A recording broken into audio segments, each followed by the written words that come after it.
प्रणाम। वृंदावन की भूमि जहाँ अस्तित्व ने आकार धारण किया, जिस परम के लिए, जिस प्रभु के लिए, जिस परमात्मा के लिए बड़े बड़े ज्ञानियों का ये अनुभव रहा कि पश्यन्ति ज्ञान चक्षुषः, कि उसको केवल ज्ञान की आँख से देखा जा सकता है, लेकिन वही परमात्मा इन व्रजवासियों के लिए इन आँखों का विषय बन गया। और आज उन्हीं के प्राकट्य महोत्सव को बड़े हर्ष उल्लास के साथ पूरा विश्व मना रहा है।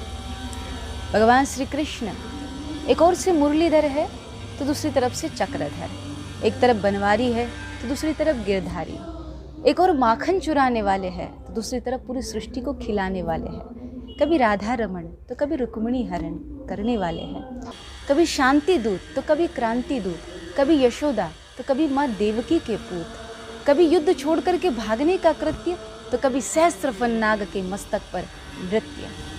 पूर्णता से जीवन को जीने का नाम श्री कृष्ण है।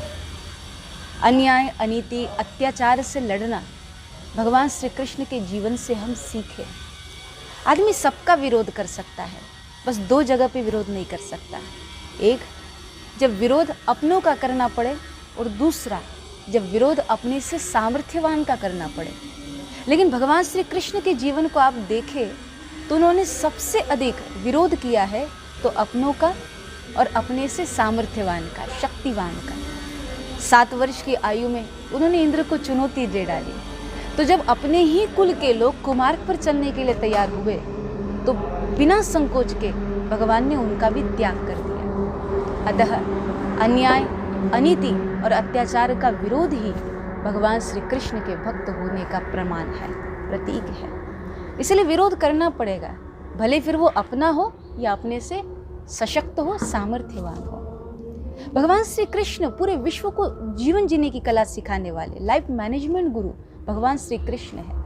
इसलिए श्री कृष्ण के बिना भारतीय संस्कृति की कल्पना बिल्कुल नहीं की जा सकती। सामाजिक जीवन में, व्यवहारिक जीवन में, पारिवारिक जीवन में जिस भी तरह का आपको मार्गदर्शन प्राप्त करना हो, या तो आपको भगवान श्री कृष्ण के जीवन से प्राप्त हो जाएगा, क्योंकि किन किन विषम परिस्थितियों में उन्होंने किस तरह से सामना किया।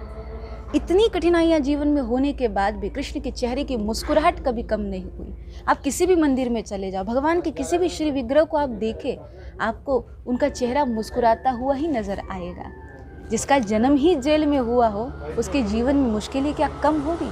लेकिन हमेशा परमात्मा मुस्कुराते हैं, क्योंकि कृष्ण उत्सव का प्रतीक है। श्री कृष्ण भगवान है, इसीलिए नहीं मुस्कुराते, बल्कि वो मुस्कुराते हुए हर परिस्थिति का सामना करते हैं, इसीलिए भगवान है। तो यदि हमें भी अपने जीवन में कुछ ऊंचाई प्राप्त करनी है, कठिनाइयाँ सबके जीवन में रहेगी, लेकिन हमेशा मुस्कुराते रहिए, प्रसन्न रहिए, क्योंकि हंसना, गाना, नाचना उत्सव का प्रतीक श्री कृष्ण है। और आज उन्हीं के जन्मोत्सव को पूरे हर्ष उल्लास के साथ पूरा विश्व मना रहा है। संस्कार परिवार की ओर से आप सभी को भी कृष्ण जन्माष्टमी महोत्सव की बहुत बहुत सारी शुभकामनाएं। जय श्री कृष्ण।